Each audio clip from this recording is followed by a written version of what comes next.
name is Anna Whithoff, and I'm here today to talk about Rotary Youth Exchange and kind of my experience with it. Okay, to begin, I'm from District 5970, and that is in Iowa. Yes, I'm from Iowa, not Idaho or Ohio. It's Iowa.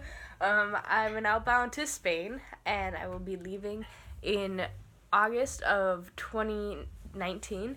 I will be returning in July of 2020. And so I got involved with foreign exchange, Rotary Youth Exchange, because 2 years ago my family hosted an exchange student from Resistencia, Argentina, and his name was Andres Riso, and he was fantastic. He was the best exchange student I could ever ask for. He is my brother. Like, there's no buts or so's about it. Yeah, he's a part of our family, and he forever will be, even though he's all the way in Argentina. But yeah, he's definitely a part of my family. And so that was a really good, introduction to Rotary Youth Exchange and to see what kind of students they produce and the kind of people that they are there for to help succeed in life. Andres, he always was willing to do whatever we asked or whatever we offered.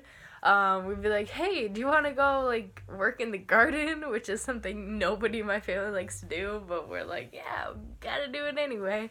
He's like, yes, I'd love to. Always. He'd always be like, yes, I'd love to. Yes, I'd love to. Hey, Andres, do you mind helping me do the dishes? Yes, I'd love to. I'm like, what the heck? How are you so, whoa? But yeah, they just produce really, really great students, and it's an honor for me to be a part of the Rotary family and community.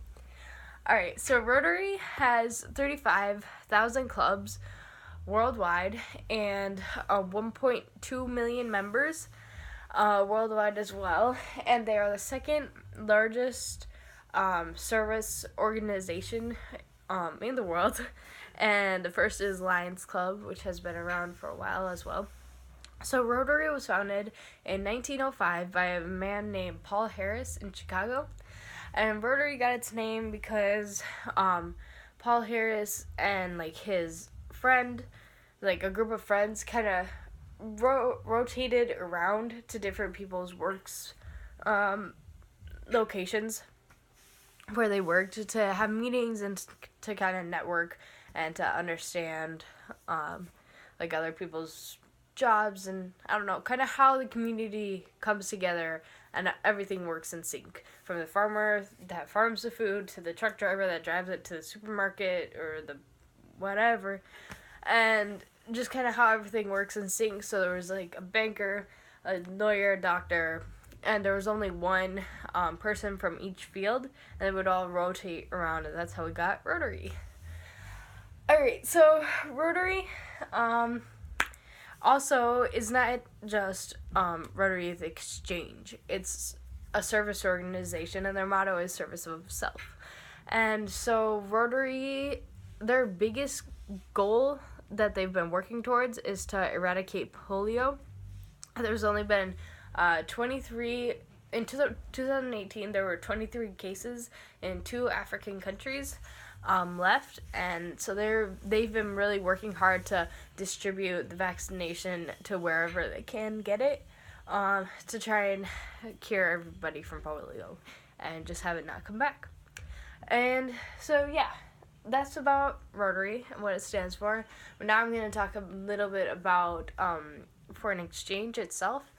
So with foreign exchange, the application process begins in October-ish. Well, I mean, it depends where you are, but I'm in the South Central Youth Exchange area, which is, I'll show you on the map. Okay, that's the U.S. This is where I'm from in Iowa. It goes from up here, all the Midwest, and then down to Texas. It's the central part of the United States from top to bottom, pretty much. So I don't know why they call it South Central, but oh well. It includes Arizona, and yeah, it doesn't go past Oklahoma though. Alright, so that is where my district falls for youth exchange, and so that means that the inbounds, they come into this area. They all have a party once a year in Tulsa, Oklahoma, and that actually happened last night, and they're all coming back today. And they stay up till like 5 o'clock in the morning, just like having a blast down in like a hotel or some convention center in Tulsa. So that's one of the awesome things that you get to do with Rotary. Another thing is at the end of your exchange year, you can choose to or not, but you can go and take a tour of wherever you're staying. So the people that are coming to the U.S. take a tour of the entire United States. It's a bus tour, but you see, I think 35 out of the 50 states, which is more than I have seen. And so my brother Andres, he got to see all those states before I even did. And then if you go to a country in Europe, like I will be, Spain, you go on the Euro tour, which I think covers 6 countries in Europe, like France, Italy, Spain, Germany, Austria, I think, Dublin, maybe? I'm not sure. But yeah, so I haven't looked into it too much because I'm not sure if I want to go yet, but at the same time, I'm like, yeah, I'm definitely going. But yeah, so I actually heard a story from one person that came back from exchange, and they're like, yeah, one of my friends actually took out a loan and was in debt to go on the Euro tour, but it was well worth it. So definitely suggest that if you're a youth exchange student, looking into that option to see if it's worth it. Yes, it is. Also for South America, there's the Patagonia trip. These are all around 3 weeks long. And then there's some in Asia, and yeah, I'm not sure what those are called. So with my class of outbounds, there are 3 of us going to Spain, which is quite a lot, myself included. Also, 1 girl going to France, 1 girl going to Brazil, and 1 boy possibly going to Russia, but we're not completely sure on that yet. Either Russia or Thailand, depends if Russia replies. But yeah, so back to my original train of thought was the application process. So the application, it takes time to get everything together and ready, so make sure you start ahead of time. 3 weeks out should be good, but if you can start way earlier than that, because you have to get like a tuberculosis test, dental screening, like all your shots up to date and everything, so you have to make all those appointments to make sure that you're good, healthy, ready to go. And so it takes time, so just give it the time that it needs and don't try and crush things into the end, otherwise it can get a little hairy. But yeah, so everything on the application needs to be signed in blue ink. Rotary is like really strict about having blue ink and original signatures for some reason. I don't know why blue ink, but they are, so we just roll with it. So make sure you have it signed in blue ink, and it says that on all the boxes that need to be signed in parentheses with blue ink. Yeah, so just follow those. Every little thing that they say, follow to the T.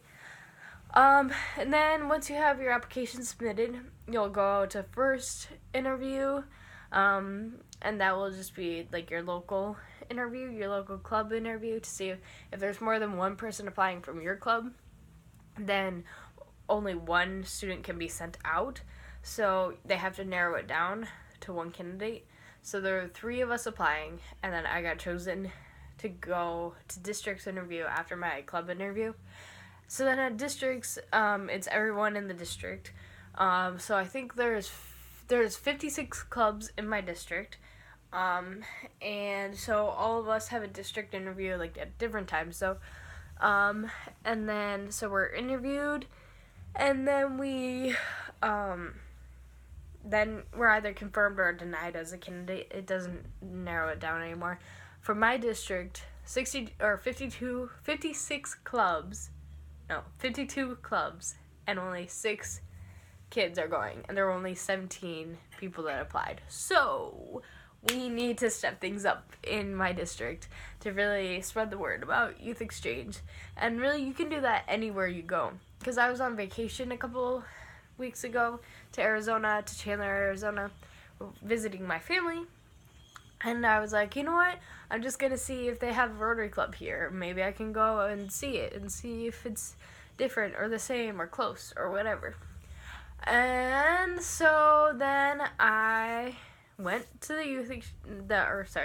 the Rotary meeting in Chandler, Arizona. I'm from Iowa, and at the end I got to talk for, I don't know, probably a minute and a half about youth exchange. And I just kind of like rattled off things that are good about youth exchange and why we should be promoting this and why your money would be well spent sending a student overseas and abroad. And yeah, so it went really well, and I was pleased with my performance, and I got a couple compliments at the end about my speaking abilities, which was nice.